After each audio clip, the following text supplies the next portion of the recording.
I'm Gwen Preston of Resource Maven. I'm here at the Metals Investor Forum in Vancouver in May, and I'm joined by Macdonald of Fireweed Zinc, who's had a big week, put out the economic study that we've all been waiting for about McMillan Pass.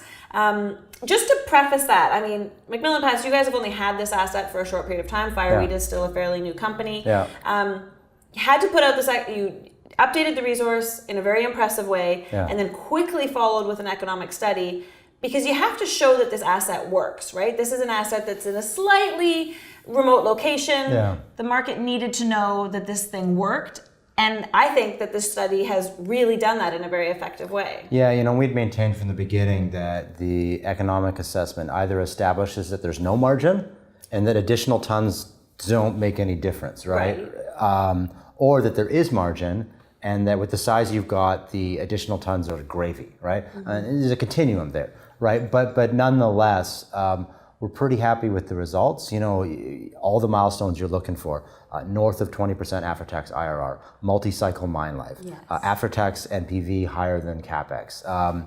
So for a base metal asset, this is fantastic, and we kind of just think we just got started. Absolutely. And so, yeah, like you say, this is a starting point proof that this asset makes sense, can work, multi-cycle, and it can get better in a lot of different ways. We'll get into the exploration side and perhaps the potential to add tons in a minute. But even in the study itself, I think you guys were pretty conservative in in how you approached this study. Yeah, you know, I guess with these things, you have a choice about how aggressively you want to push your engineers on assumptions.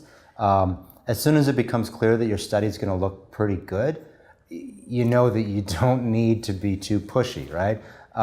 And we always maintain that, you know, that the retail audience looks at the numbers, but the guys who read the studies are the potential acquirers, and you don't want anything in there that they look at and go like, you know, this is so ridiculous, right? So we wanted to make sure it was credible. And so, you know, there was a lot of things, like with the starter pits, we assumed that 100% of the waste rock was acid generating. Not a totally unreasonable assumption given that area, but 100%, you can't assume more than 100%, right? So that was the absolute limit. So keeping that in mind, we kept the pits to manageable levels. The pit on the adjacent side, 100% of the waste rock goes underground, is used for backfill, so no legacy waste rock management on that side. The majority of the waste rock on the Tom site goes underground. We sized the pit so that it doesn't interfere with the creek. Even though this is a seasonal creek that's not particularly big, we just thought let's keep it reasonable and look for opportunities to expand it. You know, the pit wall slopes, we kept it 42 degrees, which is a pretty reasonable pit wall slope. Because we just didn't have sufficient geotechnical information to, with confidence, incredibly increase the pit wall slope. You know, we could have probably pushed the engineers if we really wanted to, but then people start going, okay, so with what data do you make that assumption? So we kept it conservative. And that's kind of task before us this summer, is saying, okay, now with the most conservative case and a lot of these things established, let's see what we can actually prove is better. Absolutely, and that's what's exciting now, is that you've really set the basis, proven that it works. So let's talk about how it could get better. I mean, at the end of the day, this is an 18-year mine life, so it's a long-lived asset at a reasonable scale of mine. But there's a lot of opportunity to grow these resources. There's drill hits that are very close to, but just outside of the resource. Not to mention this massive now land package that you put together that has a lot of targets that haven't really seen work. So what's the approach there? Yeah, you know, I guess you want to balance the de-risking with the upside.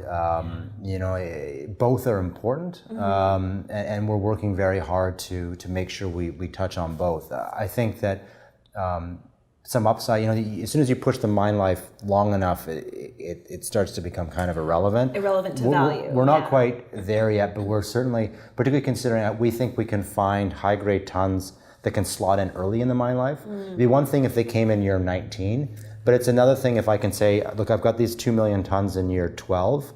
I'm going to move those to 19 and put these new 2 million tons that are 2% higher grade in, right? Yeah, that makes a difference. So we have a lot of targets that can really, you know, with a couple pierce points, a couple drill holes, add that size of tonnage that will have that grade that immediately can make a big difference. Absolutely. So that improves the economics right off the bat, as can lots of other things, like you say, more data about pit walls and waste rock and whether the government's going to contribute to the cost of the road, and all of those sorts of things can really improve the economics sort of right in there. And then the bigger picture, sort of doing some regional work, is part of demonstrating to maybe a very large potential acquirer, that this Yeah. region has, SEDEX mineralization to give for years to come. Yeah, and we've established that there's there's at least two systems on the property, Tom and Jason. There's the third sort of poorly understood system at the end zone, and we intend this summer to demonstrate that it's still fertile for discovery, right?